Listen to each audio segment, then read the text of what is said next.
Praise the lord. ದೇವರ ನಮಗೆ ಸ್ತೋತ್ರವಾಗಲಿ. ಬಿಡುಗಡೆಯ ಸಂದೇಶ ಎಂಬ ಕಾರ್ಯಕ್ರಮಕ್ಕೆ ನಾನು ನಿಮ್ಮೆಲ್ಲರನ್ನು ಯೇಸು ಕ್ರಿಸ್ತನ ನಾಮದಲ್ಲಿ ಸ್ವಾಗತಿಸ್ತೇನೆ. ಪ್ರಾರ್ಥನೆ ಮಾಡೋಣ. ಪರಲೋಕದಲ್ಲಿರುವ ತಂದೆ ದೇವರೇ, ಯೇಸು ಕ್ರಿಸ್ತನ ನಾಮದಲ್ಲಿ ನಾವು ನಿನ್ನ ಪಾದ ಸನ್ನಿಧಾನಕ್ಕೆ ನಾವು ಬಂದಿದ್ದೇವೆ. ನಾವು ಧ್ಯಾನ ಮಾಡೋದೇ ವಾಕ್ಯಗಳನ್ನು ನಾವು ಪವಿತ್ರಾತ್ಮನಲ್ಲಿ ಅಭಿಷೇಕಿಸು. ಪವಿತ್ರಾತ್ಮನೇ, ನಾನು ನಿನ್ನನ್ನು ಸ್ವಾಗತಿಸ್ತೇನೆ. ನೀನು ನಮ್ಮ ಮಧ್ಯದ್ದುಕೊಂಡು ವಾಕ್ಯದ ಮುಖಾಂತರ ನಿನ್ನ ಜನ ಸಂಗಡ ಮಾತನಾಡು. ಪವಿತ್ರಾತ್ಮನೇ, ಈ ವಾಕ್ಯದಲ್ಲಿ ಪ್ರತಿಯೊಬ್ಬರ ಆತ್ಮಕ್ಕೆ ಜೀವವನ್ನು, ಪ್ರೋತ್ಸಾಹವನ್ನು, ಭಕ್ತಿ ಅಭಿವೃದ್ಧಿಯನ್ನು, ಸಂತೈಸುವಿಕೆಯನ್ನು ಮತ್ತು ಪಶ್ಚಾತ್ತಾಪವನ್ನು ಉಂಟು ಮಾಡಬೇಕು ನಾನು ಬೇಡ್ಕೊಳ್ತೇನೆ ಯೇಸು ಕ್ರಿಸ್ತನ ನಾಮದಲ್ಲಿ. ಆಮೇನ್. ಇವತ್ತಿನ ಧ್ಯಾನ ಮಾಡ್ತೇವೆ ಗಲಾತ್ಯ ದೇವರಿಗೆ ಬರೆದ ಪತ್ರಿಕೆ 6ನೇ ಅಧ್ಯಾಯದಲ್ಲಿ 7 ಮತ್ತು 8ನೇ ವಾಕ್ಯ. ಮೋಸ ಹೋಗಬೇಡಿರಿ, ದೇವರು ತಿರಸ್ಕಾರ ಸಹಿಸುವನಲ್ಲ. ಮನುಷ್ಯನು ತಾನು ಏನು ಬಿತ್ತುತ್ತಾನೋ ಅದನ್ನೇ ಕೊಯ್ಯಬೇಕು. ತನ್ನ ಶರೀರ ಭಾವವನ್ನು ಕುರಿತು ಬಿತ್ತುವವನು ಆ ಭಾವದಿಂದ ನಾಶನವನ್ನು ಕೊಯ್ಯುವನು. ಆತ್ಮನ್ನು ಕುರಿತು ಬಿತ್ತುವವನು ಆತ್ಮನಿಂದ ನಿತ್ಯ ಜೀವವನ್ನು ಕೊಯ್ಯುವನು. ಇಲ್ಲಿ ಅಪೊಸ್ತಲನು ಹೇಳ್ತಾನೆ, ಮೋಸ ಹೋಗಬೇಡಿರಿ, ದೇವರು ತಿರಸ್ಕಾರ ಸಹಿಸುವನಲ್ಲ. ಮನುಷ್ಯನು ಏನು ಬಿತ್ತುತ್ತಾನೋ ಅದನ್ನೇ ಕೊಯ್ಯಬೇಕು. ಪ್ರಿಯರೇ, ಈ ಲೋಕದಲ್ಲಿ, ಈ ಪ್ರಕೃತಿ, ಈ ನಿಯಮ ಉಂಟು. ಏನು ಮನುಷ್ಯರು ಬಿತ್ತುತ್ತಾರೋ ಅದೇ ಫಲವನ್ನು ಕೊಯ್ಯುತ್ತಾರೆ. ಅದಕ್ಕೋಸ್ಕರ ಅಪೊಸ್ತಲನು ಹೇಳ್ತಾನೆ, ಮೋಸ ಹೋಗಬೇಡ್ರಿ, ದೇವರು ಎಂದಿಗೂ ತಿರಸ್ಕಾರ ಸಹಿಸುವನಲ್ಲ. ಮನುಷ್ಯನ ಏನು ಬಿತ್ತದನೋ ಅದನ್ನೇ ಕೊಯ್ಯಬೇಕು. ಶರೀರ ಭಾವವನ್ನು ಕುರಿತು ಬಿತ್ತವನು ಆ ಭಾವದಿಂದ ನಾಶನ ಕೊಯ್ಯೋನು. ಆತ್ಮ ಕುರಿತು ಬಿತ್ತವನು ಆತ್ಮದಿಂದ ನಿತ್ಯ ಜೀವನ ಕೊಯ್ಯೋನು. ಪ್ರಿಯದ ಅರ್ಥ ನೋಡೋ ಪರೇ, ಶರೀರ ಭಾವವನ್ನು ಕುರಿತು ಬಿತ್ತುವುದೆಂದರೆ ಏನು ಅರ್ಥ, ಆತ್ಮ ಕುರಿತು ಬಿತ್ತುವುದ ಅರ್ಥ ಏನೆಂಬುದಾಗಿ 2 ಭಾಗವನ್ನು.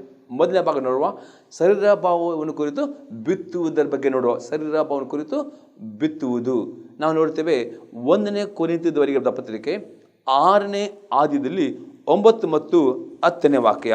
ಅನ್ಯಾಯಗಾರರು ದೇವರ ರಾಜ್ಯಕ್ಕೆ ಬಾಧ್ಯರಾಗುವುದಿಲ್ಲವೆಂದು ನಿಮಗೆ ತಿಳಿಯೋದು. ಮೋಸ ಹೋಗಬೇಡಿರಿ.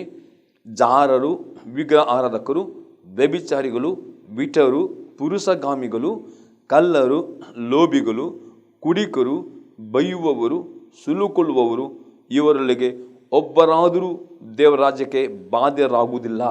ಅಪೊಸ್ತಲ ಪೌಲನು ಅತಿ ಸ್ಪಷ್ಟ ಹೇಳ್ತಾರೆ, ಯಾರ್ಯಾರು ಅನ್ಯಾಯ ಮಾಡ್ತಾರೋ, ಮೋಸ ಮಾಡ್ತಾರೋ, ವ್ಯಭಿಚಾರ ಮಾಡ್ತಾರೋ, ವಿಗ್ರಹಾರ್ಧನೆ ಮಾಡ್ತಾರೋ, ಬೈಯುತ್ತಾರೋ, ಕುಡಿತಾರೋ, ಇಂಥವರು ಪರಲೋಕ ರಾಜ್ಯಕ್ಕೆ ಹೋಗುವುದೇ ಇಲ್ಲ ಎಂಬುದಾಗಿ ಪೌಲನು ಹೇಳ್ತಾನೆ. ಶರೀರ ಭಾವನೆ ಕುರಿತು ಬಿತ್ತುವುದರ್ಥ ನೀವು ಈ ಪಾಪಕ್ಕೆ ದಾಸರಾಗಿಕೊಂಡು ಈ ಪಾಪವನ್ನು ನಿರಂತರವಾಗಿ ಪಾಪವನ್ನು ಮಾಡುವುದಾದರೆ ಆ ಪಾಪದ ಫಲವಾದ ಆ ನಾಶನವಾಗಿದೆ.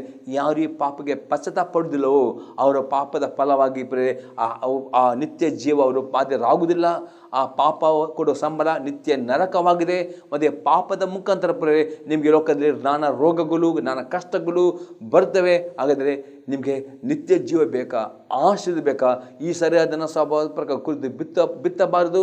ಅದಕ್ಕೆ ಪಶ್ಚಾತ್ತಾಪ ಪಡಬೇಕು. ಯೇಸು ಕ್ರಿಸ್ತನಲ್ಲಿ ನಂಬಿಕೆ ಇಡಬೇಕು. ಯೇಸು ಅಂಗೀಕಾರ ಮಾಡಬೇಕು. ನೀವು ಯೇಸು ಕ್ರಿಸ್ತನ ನಂಬುವುದಾದರೆ ನಿಮ್ಮ ನಂಬಿಕೆ ಮುಖಾಂತರ ಎಲ್ಲ ಪಾಪಗಳನ್ನು ಯೇಸು ಕ್ರಿಸ್ತನ ರಕ್ತವು ನಿಮ್ಮನ್ನು ಶುದ್ಧೀಕರಿಸಿಕೊಂಡು, ಈ ರಕ್ತ ನಿಮಗೆ ದೇವರು ಎಲ್ಲ ಪಾಪದಿಂದ ಬಿಡುಗಡೆ. ಮತ್ತು ಪಾಪದಿಂದ ಬಿಡುಗಡೆ ಹೊಂದಿದ ನಂತರ ಪುನಃ ಈ ಪಾಪವನ್ನು ಮಾಡಬಾರ್ದು. ಈ ಪುನಃ ನೀವು ಪಾಪ ಮಾಡಿದರೆ, ಈ ಪಾಪದ ಬಿತ್ತುವುದಾದರೆ ಆ ಪಾಪದ ಫಲವಾಗಿ ನಾಶನವು, ದೇವರ ನ್ಯಾಯ ತೀರ್ಪು, ದೇವರ ಕೋಪವು, ಅಷ್ಟೇ ಅದೇ ನಿತ್ಯ ನರಕ ಹೋಗ್ತೀರಿ. ಅದಕ್ಕೋಸ್ಕರ ಅಪೊಸ್ತಲನು ಹೇಳ್ತಾನೆ, ಮೋಸ ಹೋಗಬೇಡ್ರಿ, ದೇವರು ಎಂದಿಗೂ ತಿರಸ್ಕಾರ. ಮನುಷ್ಯ ಏನು ಬಿತ್ತುತ್ತಾರೆ, ಈ ಬೀಜ ಬಿತ್ತುವವರಿಗೆ ನಾಶನ ಬರುವುದು ಗ್ಯಾರಂಟಿ. ಇಂಥ ಪರಲೋಕ ಹೋಗುವುದಿಲ್ಲ ಎಂಬುದಾಗಿ ಅಪೊಸ್ತಲನು ಖಂಡಿತವಾಗಿ ಹೇಳುತ್ತಾನೆ. ಇನ್ನೊಂದು ವಾಕ್ಯ ನೋಡುವ, 1ನೇ ಕೊರಿಂಥದವರಿಗೆ ಬರೆದ ಪತ್ರಿಕೆ 15ನೇ ಅಧ್ಯಾಯದಲ್ಲಿ 33 ಮತ್ತು 34ನೇ ವಾಕ್ಯ. ಮೋಸ ಹೋಗಬೇಡ್ರಿ, ದುಷ್ಟ ಸಹವಾಸವು ಸದಾಚಾರವನ್ನು ಕೆಡಿಸುತ್ತದೆ. ಇಂಥ ಆಮಲಿನಿಂದ ಚಿತ್ತು ನೀತಿವಂತರಾಗಿರಿ, ಪಾಪವನ್ನು ಬಿಟ್ಟು ಬಿಡಿರಿ. ಕೆಲವರಿಗೆ ದೇವರ ವಿಷಯದಲ್ಲಿ ಜ್ಞಾನವೇ ಇಲ್ಲ, ನಿಮಗೆ ನಾಚಿಕೊಟ್ಟಬೇಕೆಂದು ಇದನ್ನು ಹೇಳುತ್ತೇನೆ. ಅಪೊಸ್ತಲ ಪೌಲನು ಹೇಳ್ತಾನೆ, ಈ ಶರೀರ ಭಾವಕ್ಕೋಸ್ಕರ ಬಿತ್ತಿಕೊಂಡು ಶರೀರ ಭಾವದ ಆ ಫಲವ ನಾಶವನ್ನು ಕೊಯ್ಯಬಾರದಾದರೆ ಪಾಪವನ್ನು ಬಿಟ್ಟು ಬಿಡಬೇಕಾದ ಅಪೊಸ್ತಲರು ದೇವರ ಆತ್ಮ ಹೇಳ್ತಾನೆ, ಇವತ್ತು ನಿಮಗೆ ಆ ಶರೀರವನ್ನು ಬಿತ್ತಿಲ್ಪಟ್ಟಿರುವುದಾದರೆ ಆ ಶರೀರದ ಫಲವಾದ ನಾಶನ ಬರಬಾರದೆ ಇವತ್ತಿನ ದಿನವೇ ಯೇಸು ಕ್ರಿಸ್ತನ ತರ ನಿಮ್ಮ ಪಾಪ ಒಪ್ಪಿಕೊಂಡಿರಿ. ಹಾಗಾದ್ರೆ ದೇವರ ವಾಕ್ಯದಲ್ಲಿ ಬರೆಯಲ್ಪಟ್ಟಿದೆ, 1ನೇ ಯೋಹನ ಪತ್ರಿಕೆ 1ನೇ ಅಧ್ಯಾಯದಲ್ಲಿ 9ನೇ ವಾಕ್ಯದಲ್ಲಿ ಹೀಗೆ ಹೇಳ್ತದೆ, ನೀವು ನಿಮ್ಮ ಪಾಪ ಒಪ್ಪಿಕೊಂಡು ಅರಿಕೆ ಮಾಡಿದರೆ ದೇವರು ನಂಬಿಗಸ್ತು ನೀತಿವಂತ ಆಗಿದ್ದ ನಿಮ್ಮ ಸಕಲ ಪಾಪಗಳು ಪರಿಹಾರ ಮಾಡಿ ನಿಮ್ಮನ್ನು ನೀತಿವಂತ ಮಾಡ್ತಾನೆ ಎಂಬುದಾಗಿ 1ನೇ ಯೋಹನ ಪತ್ರಿಕೆ 1ನೇ ಅಧ್ಯಾಯದಲ್ಲಿ 9ನೇ ವಾಕ್ಯದಲ್ಲಿ ಹೇಳಲ್ಪಟ್ಟಿದೆ. ಹಾಗಾದರೆ ನಿಮಗೆ ಈ ಶರೀರದ ಪ್ರಕಾರ ನಡೆದುಕೊಂಡಿದ್ದೀರಿ. ಇವತ್ತು ನಿಮ್ಗೆ ಗೊತ್ತಾಯಿತು ಈ ಶರೀರಭಾವದ ಫಲ ನೀವು ನಾಶನಕ್ಕೆ ಹೋಗ್ತೀರಿ, ಅದು ಇವತ್ತು ನಿಮಗೆ ಬೇಡ. ಈ ವಾಕ್ಯ ಕೇಳಿ ನಿಮಗೆ ಪಶ್ಚಾತ್ತಾಪ ಬಂದಿರಿ. ಈವಾಗಲೇ ದೇವರ ಮುಂದೆ ಸಮಯಕ್ಕೆ, ದೇವರೇ ಈ ಪಾಪಗಳನ್ನು ಮಾಡಿದ್ದೇನೆ, ನನ್ನ ಪಾಪಗಳನ್ನು ಕ್ಷಮಿಸು, ನಾನು ಒಪ್ಪಿಕೊಳ್ಳುತ್ತೇನೆ, ಬಿಟ್ಟು ಬಿಡ್ತೇನೆ, ನನಗೆ ನಿತ್ಯ ಜೀವ ಕೊಡು, ನನಗೆ ಸಮಾಧಾನ ಕೊಡು, ಆರೋಗ್ಯ ಕೊಡು ಎಂದು ಪ್ರಾರ್ಥನೆ ಮಾಡುವುದಾದರೆ ಪ್ರೇರೆ ದೇವರು ನಿಮಗೆ ಬಿಡುಗಡೆ ಮಾಡ್ತಾನೆ. ಅದಕ್ಕೆ ಅಪ್ಪಸ್ಕೊಳ್ಳುತ್ತಾನೆ, ಪಾಪವನ್ನು ಬಿಟ್ಟು ಬಿಡಬೇಕು ಮತ್ತು ನೀತಿವಂತರಾಗಬೇಕು ಎಂಬುದಾಗಿ ಹೇಳ್ತಾನೆ. ಪಾಪವನ್ನು ಬಿಟ್ಟು ಬಿಡದಿದ್ದರೆ ಪಾಪದ ಮಜೂರಿ ಮರಣ ಎಂದರ್ಥ. ಯಾರು ಪಾಪವನ್ನು ಮಾಡ್ತಾರೋ, ಪಾಪಕ್ಕೆ ದಾಸರಾಗ್ತಾರೋ ಅವರಿಗೆ ಕಷ್ಟ, ರೋಗ, ಸಂಕಟ, ನೋವು, ವೇದನೆಗಳು ಪಡೆದು ಆನಂತರ ಪಶ್ಚಾತ್ತಾಪಡದೆ ಅವರು ನಿತ್ಯ ನರಕ ಹೋಗ್ತಾರೆ. ಅದಕ್ಕೋಸ್ಕರ ಅಪ್ಪಸ್ಕೊಳ್ಳೆ ಮೋಸ ಹೋಗಬೇಡಿ ಪ್ರಿಯರೇ. ದೇವರು ತಿರಸ್ಕಾರ ಸಹಿಸಲ್ಲ.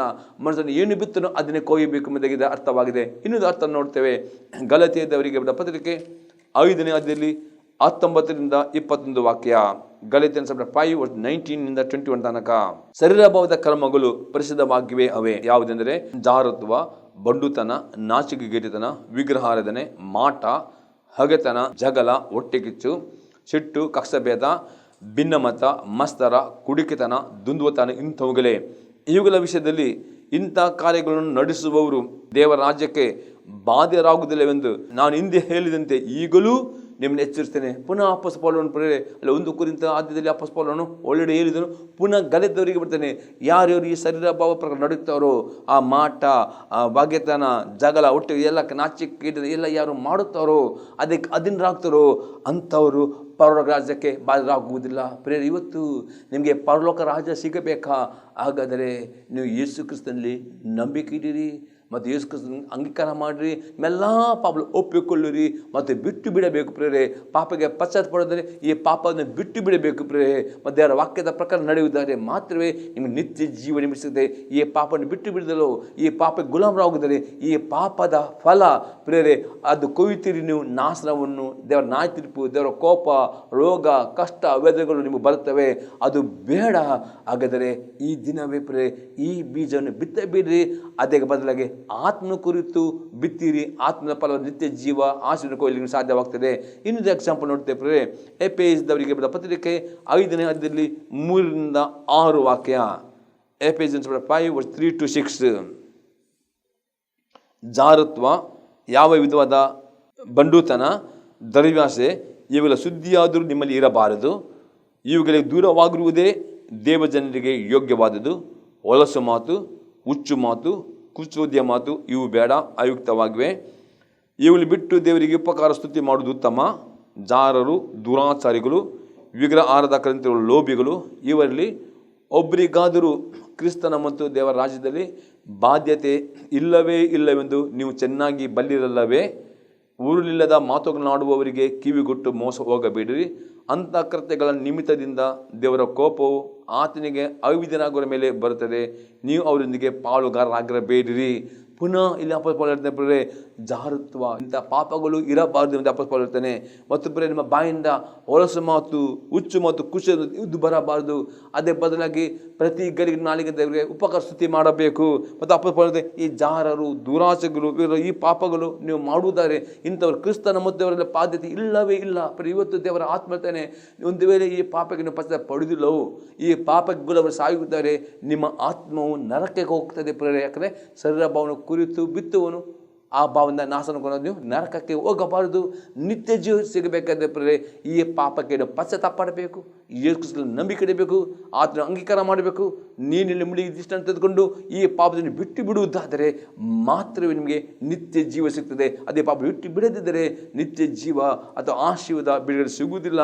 ಅದಕ್ಕೆ ಅಪೊಸ್ತಲನು ಹೇಳ್ತಾನೆ, ಊರ್ಲಿಲ್ಲದ ಮಾತುಗಳಲ್ಲಿ ಕಿವಿಟ್ಟು ಮೋಸ ಕೆಲವರು ಬರೀ ನಂಬಿದರೆ ಸಾಕು. ಬರೀ ನಂಬಿಕೆ ಬೇಕು, ವಿಧೇಯತೆ ಬೇಕು ಪ್ರೇರೆ. ವಿಧೇಯತೆಯಿಂದ ನಂಬಿಕೆ, ಅದು ನಂಬಿಕೆ ಅಲ್ಲ ಪ್ರೇರೆ.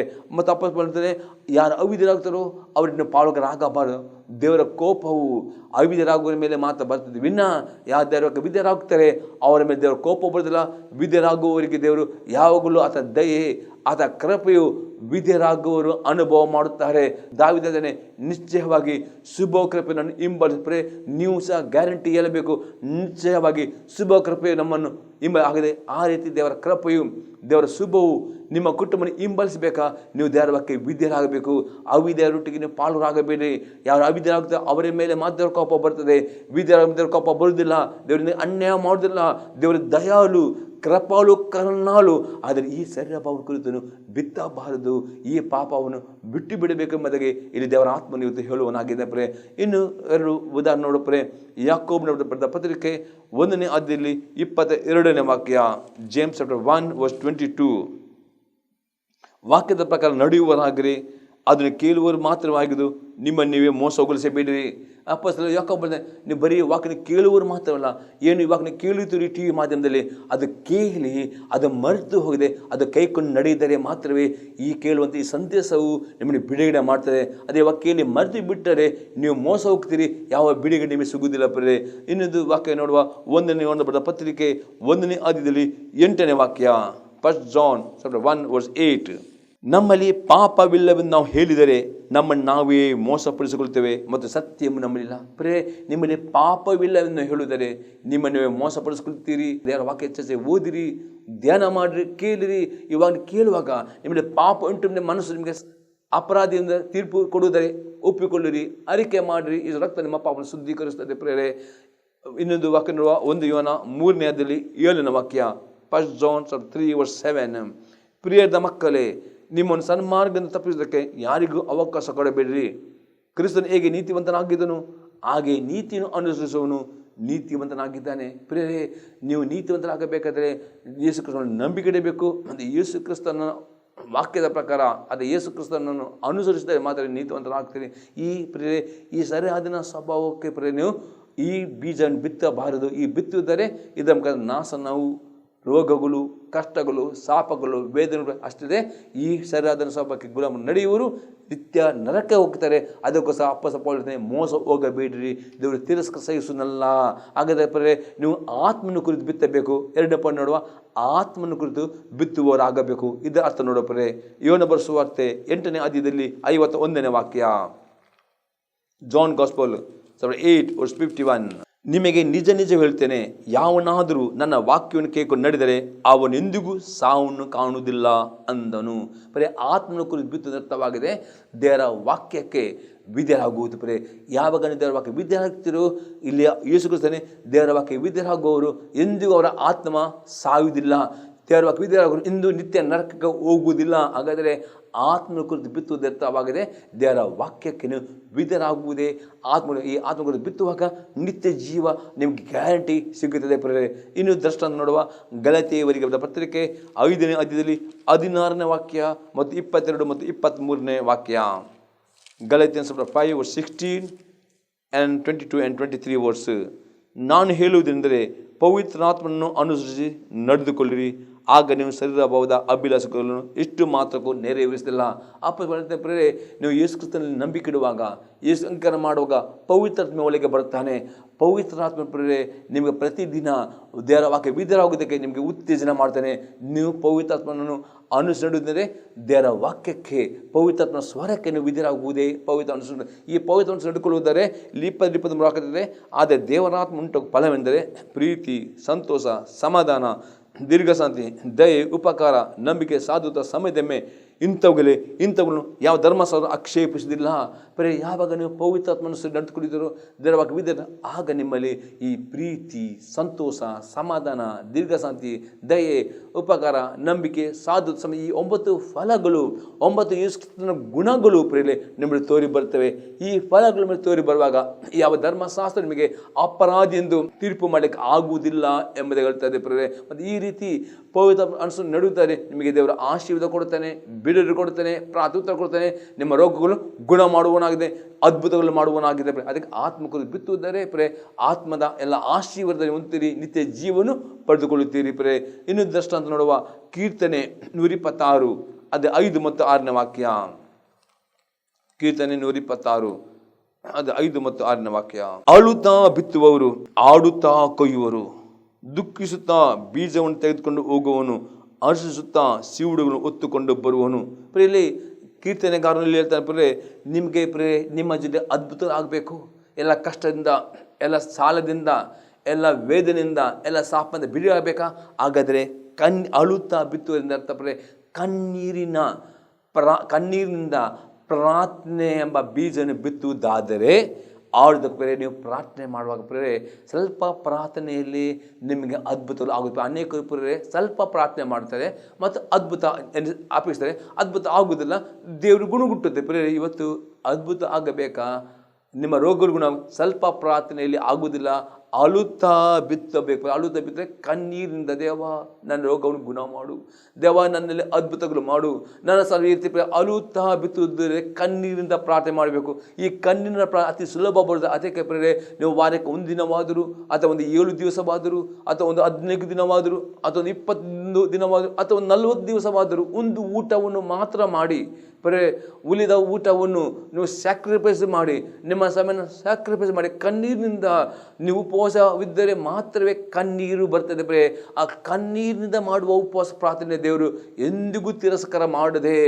ಅದಕ್ಕೆ ಅಳುತ್ತಾ ಬಿತ್ತುವುದಾದರೆ ಆಳುತ್ತಾ ಕೊಯ್ಯುತ್ತೀರಿ, ದುಃಖಿಸುತ್ತಾ ಬೀಜ ಅಂದರೆ ಕಣ್ಣೀರಿನಿಂದ ಪ್ರಾರ್ಥನೆ ಬೀಜ, ದೇವ ನನ್ನ ಜೀವಿತ ಅದ್ಭುತ ಆಗಬೇಕು, ನನಗೆ ಸಾಲಿನಿಂದ ಬಿಡುಗಡೆ ಆಗಬೇಕು. ಬರೀ ಈ ದುಃಖಿಸುತ್ತಾ ಬೀಜ ತೆಗೆದುಕೊಂಡು ಹೋಗುವವನು ಆಶಿಸುತ್ತಾ ಶ್ರೀವಿಡಗಳು ಹೊತ್ತುಕೊಂಡು ಬರುವವನು. ಬರೀ ದೇವರ ಆತ್ಮ ಅನೇಕರು ಇವತ್ತು ಕಷ್ಟದಲ್ಲಿ, ಸಮಸ್ಯೆಯಲ್ಲಿ, ಸಾಲದಲ್ಲಿ ಇದ್ದುಕೊಂಡು ಯಾಕೆ ದೇವರಿಗೆ ಉತ್ತರ ಕೊಡುವುದಿಲ್ಲ ಎಂದರೆ ಪ್ರೇರೆ ದೇವರ ಆತ್ಮ ಹೇಳ್ತಾನೆ, ನೀವು ಆತ್ಮನ ಕುರಿತು ಬಿತ್ತುವುದಾದರೆ 100% ಆತ್ಮನಿಂದ ನಿಮಗೆ ಆಶೀರ್ವಾದ ಬರ್ತದೆ ಆಗಿದೆ. ಪ್ರೇರೆ ಆತ್ಮ ಕುರಿತು ಬಿತ್ತುವುದಾದರೆ ಇದರ ಅರ್ಥವಾಗಿದೆ ಪ್ರೇರೆ ನಿಮಗೆ ಬಿಡುಗಡೆ ಬೇಕಾ?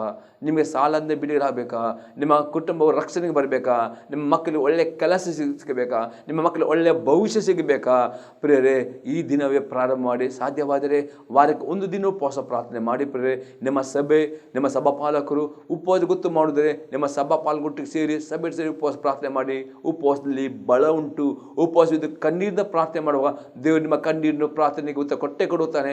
ನಿಮಗೆ ಅರ್ಜೆಂಟ್ ಬೇಕಾ? ಆಗ 1 ವಾರ ಉಪವಾಸ ಮಾಡಿ ಪ್ರಾರ್ಥನೆ ಮಾಡಿ. 1 ವಾರ ಉತ್ತರ ಸಿಗುವುದಿಲ್ಲ, ಹಠ ಹಿಡಿದು 40 ದಿವಸವಾದರೂ ಪ್ರೇರೆ ಒಂದು ಊಟವನ್ನು ಮಾತ್ರ ಮಾಡಿ ಪ್ರೇರೆ ಕಂಟಿನ್ಯೂಸ್ 40 ದಿವಸ ಕಣ್ಣೀರಿಂದ ಪ್ರಾರ್ಥನೆ ಮಾಡಿ. ಪ್ರೇರೆ ನೀವು ಆ ರೀತಿ ಕಣ್ಣೀರಿಂದ ಉಪವಾಸವಿದ್ದುಕೊಂಡು ಪ್ರಾರ್ಥನೆ ಮಾಡಿದರೆ ಹೇಗೆ ಅಣ್ಣಳು ಪ್ರೇರೆ ಕಣ್ಣಿಂದ ಪ್ರಾರ್ಥನೆ ಮಾಡಿದ್ರು, ದೇವರು ಅವಳಿಗೆ 1 ಮಗುವಲ್ಲ 6 ಮಕ್ಕಳನ್ನು ಕೊಟ್ಟನು.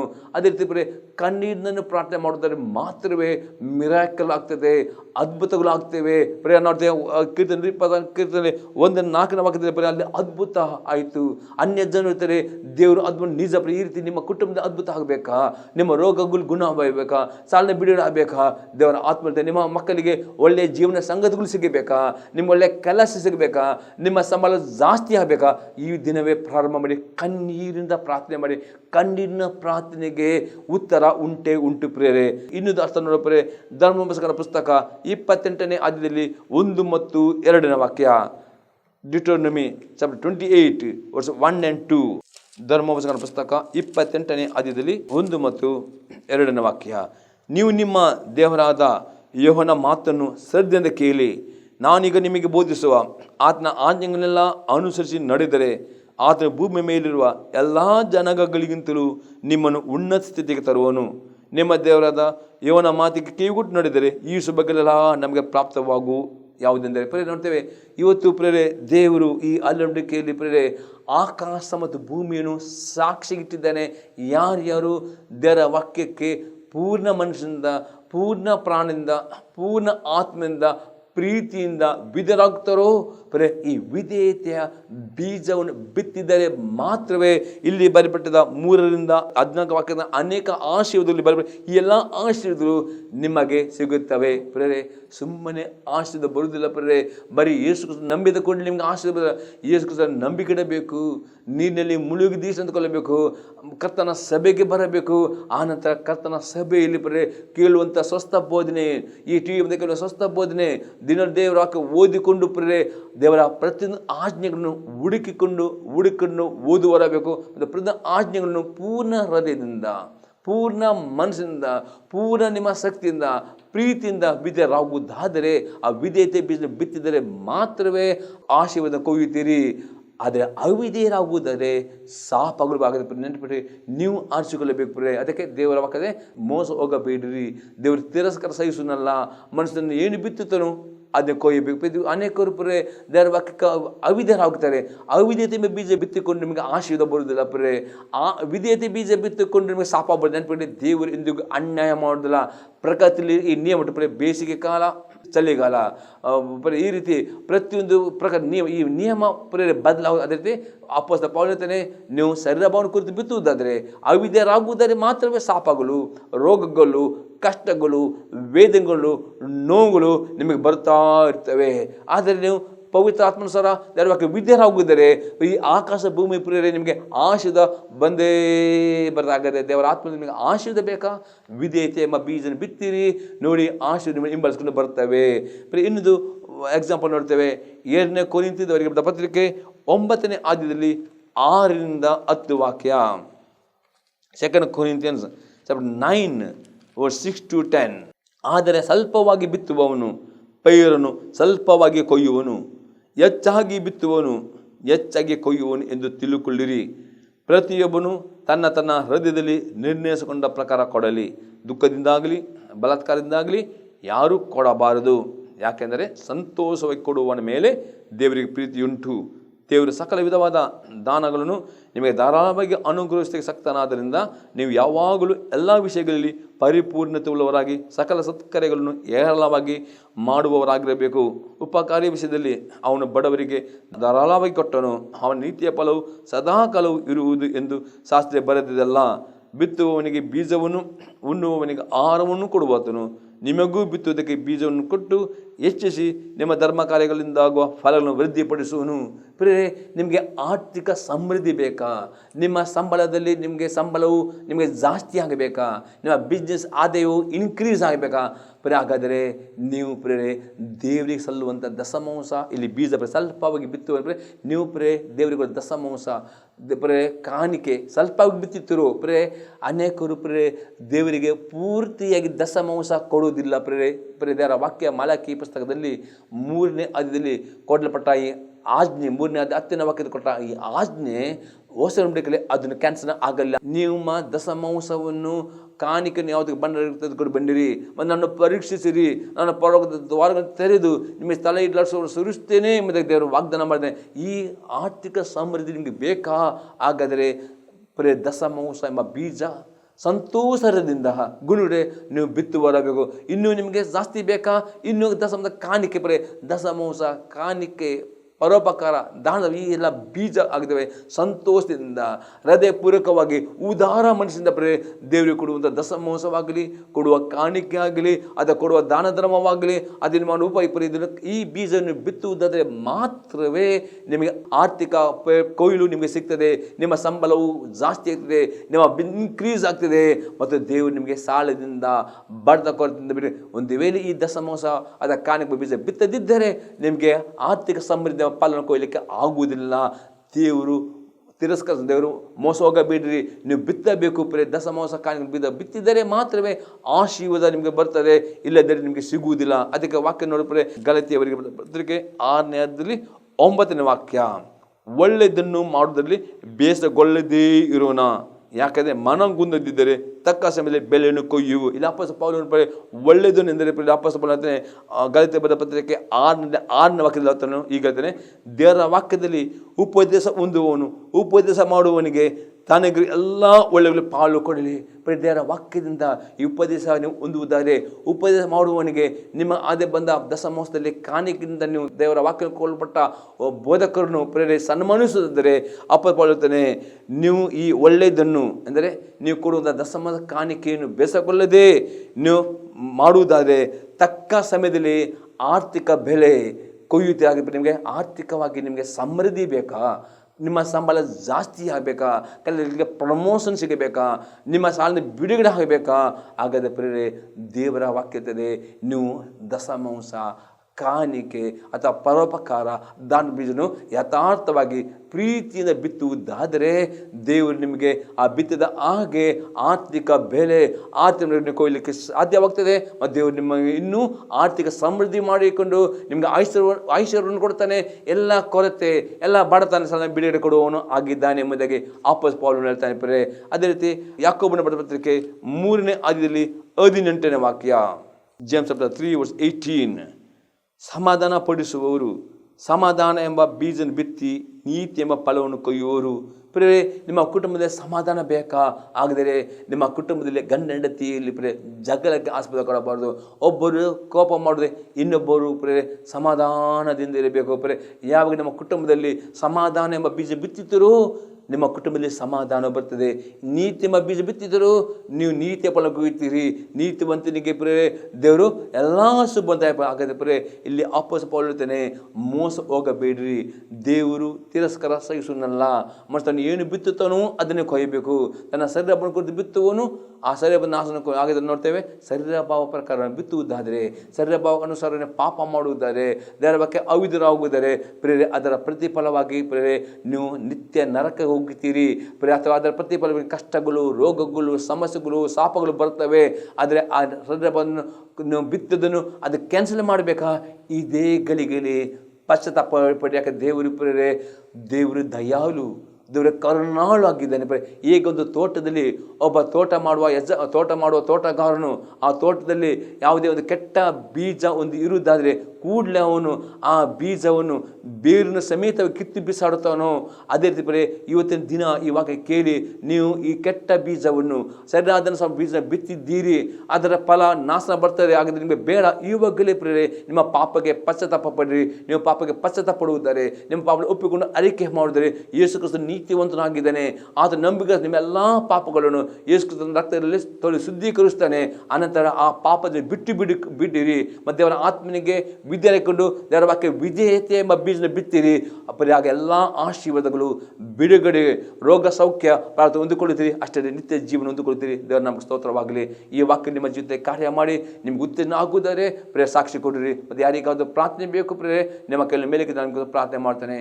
ನನ್ನ ದೇವರೇ, ಯೇಸು ಕ್ರಿಸ್ತನ ನಾಮದಲ್ಲಿ ಇವಾಗಲೇ ಪ್ರತಿಯೊಬ್ಬ ಈ ವೀಕ್ಷಕರು ನಷ್ಟ ಕೊಡ್ತಾನೆ. ಈ ವಾಕ್ಯದ ಪ್ರಕಾರ ತಂದೆ ದೇವರೇ, ಅವರು ಶರೀರ ಭಾವವನ್ನು ಬಿತ್ತುತ್ತಾರೆ. ಇದೇ ಸಮಯದಲ್ಲಿ ಪಶ್ಚಾತ್ತಾಪ ಪಟ್ಟುಕೊಂಡು ಆ ಪಾಪದಲ್ಲಿ ಬಿಟ್ಟುಕೊಂಡು ನಿನ್ನ ವಾಕ್ಯಕ್ಕೆ ವಿಧ ನಡುವಂತೆ ಆ ವಿದ್ಯತೆ ಹೃದಯವನ್ನು, ವಿದ್ಯತೆ ಆತ್ಮನು ಈ ವೀಕ್ಷಕರಿಂದ ದಯಪಾಲಿಸು. ಯಾಕಂದರೆ ಆ ವಾಕ್ಯದ ಪ್ರಕಾರ ಯಾರು ವಿದ್ಯತೆ ಬೀಜ ಬಿತ್ತುತ್ತಾರೋ ಅವರ ಆಶ್ರಯ ಈ ಎಲ್ಲ ವೀಕ್ಷಕರು ನೀನು ಆ ವಿಧೇಯತೆ ಎಂಬ ಬೀಜ ಬಿತ್ತುವುದಕ್ಕೆ ಆ ವಿಧೇಯತೆ ಎಂಬ ಹೃದಯವನ್ನು, ವಿದ್ಯೆ ಆತ್ಮನವರಿಗೆ ಅನುಗ್ರಹಿಸು. ಮತ್ತು ನೀನು ವಾಕ್ಯದ ಎಲ್ಲ ಆಶ್ರಯ ಹೊಂದಿಕೊಳ್ಳೋ ಕೃಪೆ ಕೊಡು. ಯೇಸು ಕ್ರಿಸ್ತನ ನಾಮದಲ್ಲಿ ಬೇಡುತ್ತೇನೆ, ಆಮೇನ್. ಯೇಸು ಕ್ರಿಸ್ತನ ನಾಮದಲ್ಲಿ ಈ ಕೈಗಳ ಮೇಲೆ ಎಲ್ಲ ರೋಗಗಳ ವಿರುದ್ಧ ಕಾರ್ಯ ಮಾಡುವಂಥ ಎಲ್ಲ ರೋಗದ ದುಷ್ಟ ಶಕ್ತಿಗಳನ್ನು, ರೋಗದ ದುರಾತ್ಮಗಳನ್ನು ಬಂಧಿಸ್ತೇನೆ ಯೇಸು ಕ್ರಿಸ್ತನ ನಾಮದಲ್ಲಿ. ಮತ್ತು ಎಲ್ಲ ರೋಗಗಳನ್ನು ಯೇಸು ಕ್ರಿಸ್ತನ ನಾಮದಲ್ಲಿ ಯೇಸು ಕ್ರಿಸ್ತ ಗುಣ ಮಾಡೋ ಶಕ್ತಿಯು ಪ್ರತಿ ರೋಗಗಳನ್ನು ಮುಟ್ಟಲಿ, ಆ ರೋಗಗಳು ಗುಣವಾಗಲಿ ಯೇಸು ಕ್ರಿಸ್ತನ ನಾಮದಲ್ಲಿ, ಆಮೇನ್.